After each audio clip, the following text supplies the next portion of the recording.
செங்கல்பட்டு மற்றும் திருவண்ணாமலை மாவட்டங்களில் 1141 கோடியே 23 லட்சம் ரூபாய் செலவில் அகலப்படுத்தி மேம்படுத்தப்பட்ட 109 கிலோமீட்டர் தொலைவிலான செய்யூர் வந்தவாசி போலூர் சாலையை தலைமை செயலகத்திலிருந்து முதலமைச்சர் காணொலி வாயிலாக திறந்து வைத்து வருகிறார்.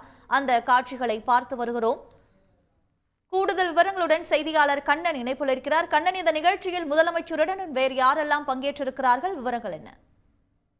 நிச்சயமாக தமிழ்நாடு முதலமைச்சர் மு.க.ஸ்டாலின் சென்னை தலைமைச் செயலகத்திலிருந்து நெடுஞ்சாலைகள் மற்றும் சிறு துறைமுகங்கள் சார்பில் செங்கல்பட்டு மற்றும் திருவண்ணாமலை மாவட்டங்களில் 1141 கோடி ரூபாய் செலவில் அகலப்படுத்தி மேம்படுத்தப்பட்ட செய்யூர் பனையூர் இணைப்பு சாலை உள்ளிட்ட 109 கிலோமீட்டர் நீளமுள்ள செய்யூர் வந்தவாசி போலூர் சாலையை சென்னை தலைமைச் செயலகத்திலிருந்து காணொலி காட்சி வாயிலாக தமிழ்நாடு முதலமைச்சர் மு.க.ஸ்டாலின் திறந்து வைத்துள்ளார். இந்த நிகழ்ச்சியில் நெடுஞ்சாலை மற்றும் பொதுப்பணித்துறை அமைச்சர் ஏவா வேலு உள்ளிட்ட உயர் அதிகாரிகள் கலந்து கொண்டுள்ளனர்.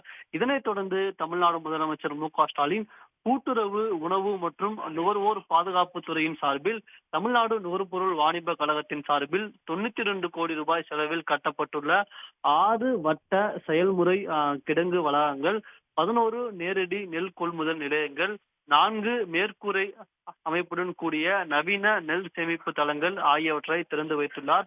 மேலும் 10 கோடி ரூபாய் மதிப்பீட்டில் புதிதாக கட்டப்பட உள்ள 6000 மெட்ரிக் டன் கொள்ளளவு கொண்ட 6 கூடுதல் வட்ட செயல்முறை கிடங்குகளுக்கும் தமிழ்நாடு முதலமைச்சர் மு.க.ஸ்டாலின் சென்னை தலைமைச் செயலகத்திலிருந்து அடிக்கல் நாட்டியுள்ளார். விவரங்களுக்கு நன்றி கண்ணன்.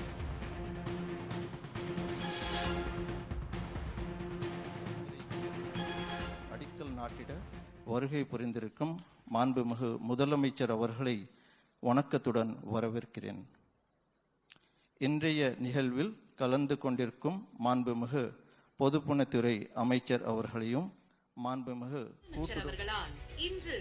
உடனுக்குடன் செய்திகளை தெரிந்து கொள்ள சன் நியூஸ் பெல் ஐகானை கிளிக் பண்ணுங்க.